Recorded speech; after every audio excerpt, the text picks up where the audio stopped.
Hello everyone, I'm a cardiologist practicing in Florida. My name is Randolph Brown, and today I'd like to talk to you all about different types of dieting patterns which can be used for longevity and weight loss.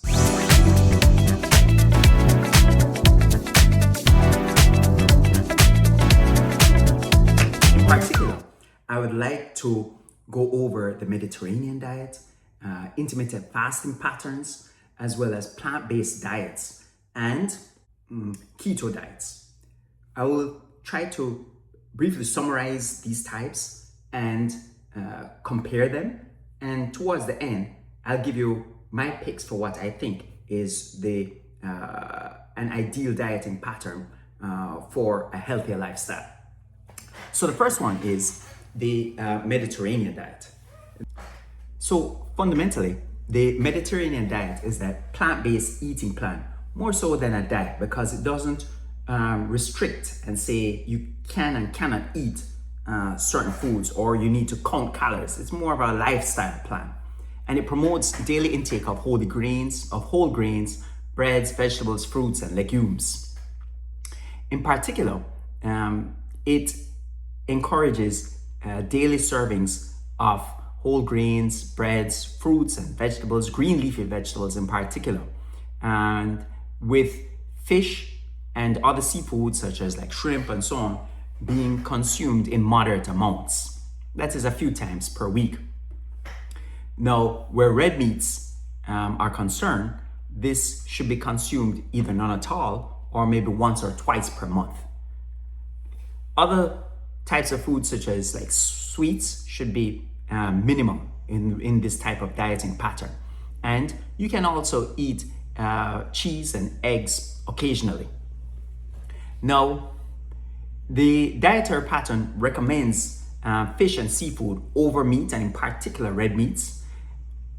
And it encourages or emphasizes the use or the consumption of unsaturated fats from olive oil, nuts, avocados, and oily fish such as salmon and sardines. Now, while doing this dieting pattern, it's important to consume copious amounts of water, like 8 glasses or so of water per day, and maintaining 150 minutes of moderate intensity exercise per week is usually recommended. Overall, the Mediterranean diet can give you about a 23% lower risk of all-cause mortality and a 27% lower risk of cardiovascular mortality. What is that? That is, what's the risk of dying from a heart attack or a stroke? Now, there's also some evidence that the Mediterranean diet can improve cognitive decline.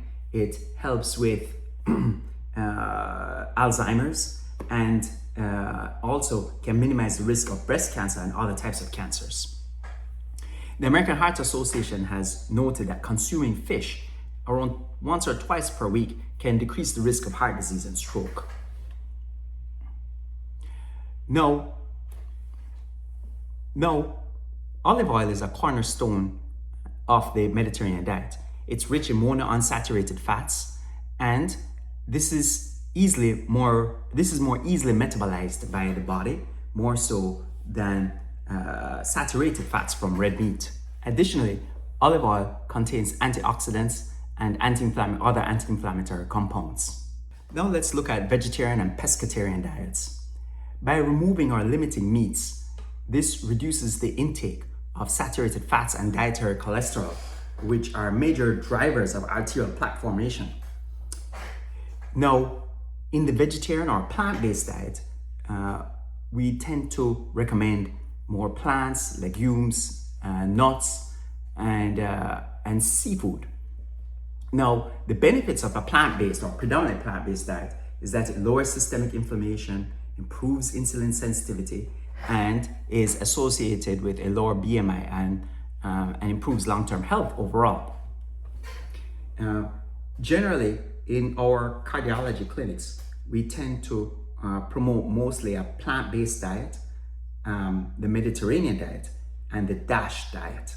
And we find that these diets have the evidence that we typically look for in reducing heart outcomes. What is that? In other words, what's the chances of these diets reducing coronary artery disease progression and the risk of a recurrent heart attack? So many of these aforementioned diets recommend consumption of whole grain, and it is advised or recommended that we avoid refined sugars, refined flours as much as possible. Now, whole grain has three components. There is a endosperm, germ, and an outer bran, all of which compose that grain kernel. When grains are refined and milled, unfortunately, this bran and germ is removed. And in removing this, we will lose some of the vitamins A, B, and E, which are all found in grain. Also, the outer bran on that kernel provides us much needed fiber, which helps to prevent constipation. Overall, when we consume whole grains, this lowers the risk of cardiovascular disease, stroke, type 2 diabetes, and metabolic syndrome. Some examples of whole grain which you can use includes quinoa, brown rice, oats. You can also utilize corn, wild rice, or even barley and rye. The 2026 American Heart Association lipid guidelines show that legumes and whole grains, along with monounsaturated and polyunsaturated fats, have demonstrated modest effects in lowering LDL. And what is LDL? LDL is low density lipoprotein, and pretty much this is what we call a lousy or unhealthy fat, which tends to accumulate, can promote coronary artery disease and stroke, right? In general, we'd want to try and raise our HDL, the high density lipoproteins, or the healthy types of lipids, and minimize the LDL levels. As for fat consumption, we should try to avoid animal fats, example beef tallow and traditional butter, and instead focus more on the non-tropical plant oils like soybean, olive oil, canola oil, which all of which have more unsaturated fat. There's evidence that shows that replacing butter with the plant oils and spreads containing predominantly unsaturated fat decreases the LDL levels. Examples of how we can replace butter in our traditional diet is we could use nut-based spreads like healthy almond butter, or for example, we could use Greek yogurt and sprinkle like walnuts on top with minimal fruit. Additionally, where sweeteners are concerned, sugar-sweetened beverages lead to a higher risk of obesity, type 2 diabetes, coronary artery disease, and overall raises the risk of cardiovascular death. Okay? Now, we'll move on to intermittent fasting. Now, the whole idea behind intermittent fasting is that it encourages the body to access and burn through its fat stores. Right? The benefits of intermittent fasting is that it increases fat burning, in particular belly fat too as well. You'll have increased insulin sensitivity, decreased major adverse cardiac events, and increased chances of autophagy or cellular repair. Now, there are different types of intermittent fasting patterns.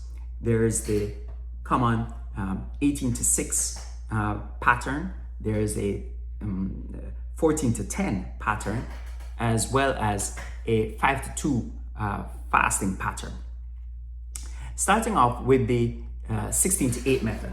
In this method, we fast for 16 hours, and then that allows us to be able to eat between an 8-hour period. So for example, from 10 a.m. to 6 p.m.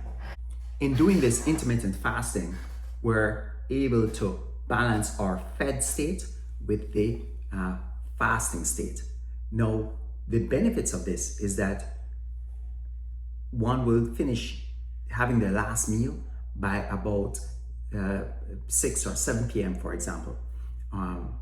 And after that time, during the fasting state overnight while we're sleeping, the body will first tend to, as the glucose levels start to drop in your blood, the body will start to try and raise its sugar levels by stimulating gluconeogenesis from the liver. That is, it will start to break down the stored glucose that is in your liver to provide that to your bloodstream. Once it passes through that, then the next step is that it will turn to the stored fat levels and start burning these as well. That is in order for us to burn fat, we want our insulin levels to be on the lower side. The problem with frequent eating, like eating throughout the day or eating late at night, is that our insulin levels in the blood are consistently high. And when this is the case, the fat tends to be, this protects the fat stores, and it also promotes lipid formation in our lipid cells. So by having a starvation period, this promotes breakdown of our fat stores, and ultimately a ketogenesis starts to occur. That is, the lipid breaks down, forms fatty acids and triglycerides. The fatty acids will go to the liver, and once there, that is metabolized to form ketones. And the ketones can be burned to give us energy, not only for our skeletal muscles, but also for our brain. In the 5-2 fasting diet method, you do 2 days of fasting and then 5 days of eating normally. Traditionally, it's recommended you could eat whatever you want, right? But, there are many articles that recommend combining both the intermittent fasting dieting pattern along with a Mediterranean style of diets. The advantage of the intermittent fasting is that it tends to result in more weight loss than the Mediterranean diet. The advantages of the intermittent fasting is that it tends to result in more weight loss than other types of diet, more so than like the Mediterranean diet, for example. However, studies have found that where the Mediterranean diet is concerned, patients are more able or more likely to adhere to this kind of lifestyle for a longer period of time compared to intermittent fasting, okay? And then compared to like the keto diets, for example. In the 5-2 whole day fasting methodology, you, as mentioned, you eat normal for the 5 days. And during those 2 days where you have that restricted pattern, you may eat like around 500 to 600 calories. That is a 25% reduction in your caloric intake. Now, let's move on to our keto diets. In the keto diet, by drastically reducing your carb intake and allowing for a high fat and moderate protein intake, this forces the body into ketosis. That is, we burn fat for fuel, and this leads to rapid weight loss and some glucose control. The problem with this type of dieting pattern is that some studies have shown that it may increase the risk of cardiomyopathy. You can have arrhythmias, or you may form kidney stones. Cardiomyopathy is where disease of the heart muscle can result in heart failure in some patients. Patients on keto diet too have been reported to have fractures, bone fractures, and pancreatitis. So the jury is still out as to how beneficial the keto diet really is, and it appears that most dietitians are moving away from this recommendation for a healthy lifestyle. Where the plant-based diets are concerned, a study in 1990 by Dr. Ornish looked at around 40 patients or so with stable chronic coronary artery disease, and they stratified these patients into two groups. One were patients who were given a plant-based diet along with routine exercise and psychosocial counseling and support. The next group was routine care with patients being treated by a cardiologist or an internist. And many of these patients were placed on statins for their coronary artery disease. At the end of 5 years, it was found that the patients who were on the strict plant-based diet actually had greater reductions in their plaque volume compared to the other arm of patients who were treated by the physician. In fact, the arm with the patients who received traditional treatment with typical statins and blood pressure medications, those patients actually had a slightly increased progression of their plaque disease, and their risk of cardiac death was higher at 5 years. Other studies have also shown that reduction in the plaque size, or that buildup of cholesterol in the vessel, that when we compare patients who are on a plant-based diet to those who are taking statins or cholesterol medications for LDL levels and coronary artery disease, that the patients who are on the plant-based diet had similar reductions in their LDL level compared to those persons taking a statin. Now, I'd like to provide you with a disclaimer.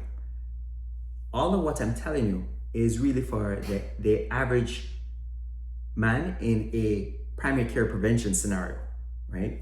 Please do not apply this to patients who have had a prior heart attack or who have received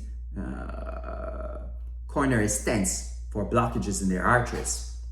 I've actually had patients in the past who proclaimed to be naturopaths, and after a heart attack and receiving 3 stents in New York, they came down to me in Florida and said that they didn't want to take their statins anymore, even though his LDL and his triglyceride levels were high. And this patient that I'm telling you about, he tried to do all the right things. He actually became a monk. He was eating krill, taking nattokinase, and despite all of this, once he stopped taking his cholesterol medications, about a year later, he came back with another heart attack where his stents closed down. So all of what I'm telling you is very good in patients who have moderate disease, patients who have not had their first stroke, or who don't have heart failure yet, or who have had a heart attack yet, okay? If you have any of these conditions, it's important that you talk with your physician, your clinician, before making any dietary changes and before stopping any medications. Now, tying it all together, having considered the different types of diets, my preference is for us to do a combination of both the Mediterranean diet and intermittent fasting. Some may call this Mediterranean fasting. And in doing so, we can, in order to achieve this healthier lifestyle, get these benefits of reduced cancer risk, better gut health, more longevity, where the fasting improves the telomeres on our chromosomes, thus resulting potentially longer lifespan. In order to achieve these benefits, we can do a couple things. One, instead of going straight to that 16 to 8 pattern of fasting, you can start off with just a 12 to 12 fasting, where that is, you may start eating from 9 a.m. to 9 p.m., a 12-hour interval of eating, and then fast for the next 12 hours. Even though it is not the best form of fasting, there have been many reports of patients achieving significant weight loss with just eating whatever they want in that 12-hour period.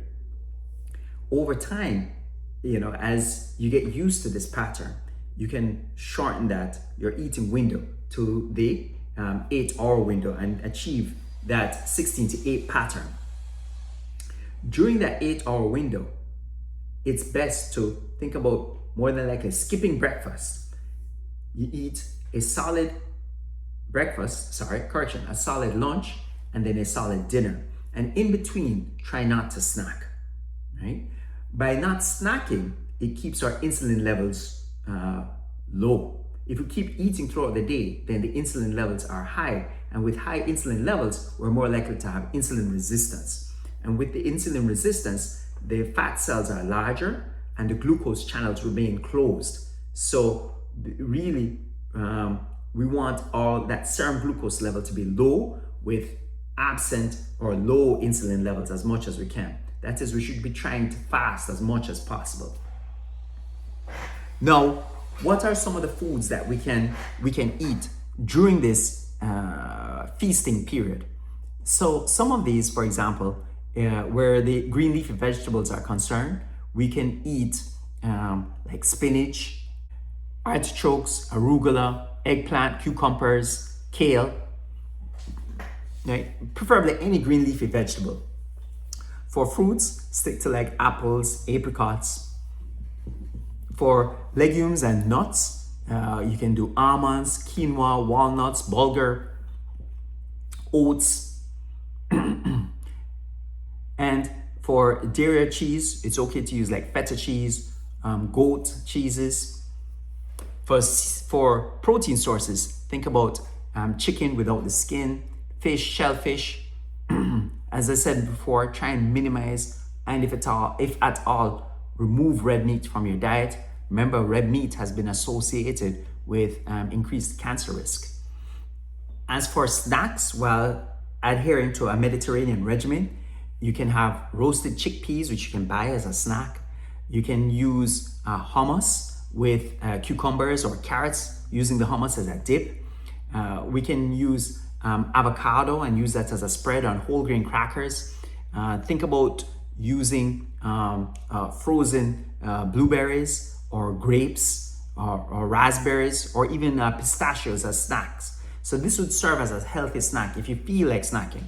But as much as possible, we should try and only have like solid meals and not snack throughout the day, right? And as much as possible, once we get used to this, we can increase our fasting times longer and longer.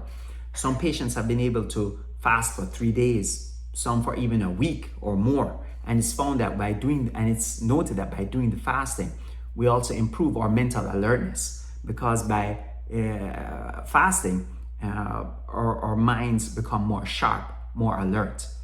I hope you guys found this video useful. If you're able to gain some benefit and you find that this has encouraged you to make some changes to your lifestyle, please let me know. Kindly share this video with your friends and loved ones, and I hope to see you around next time.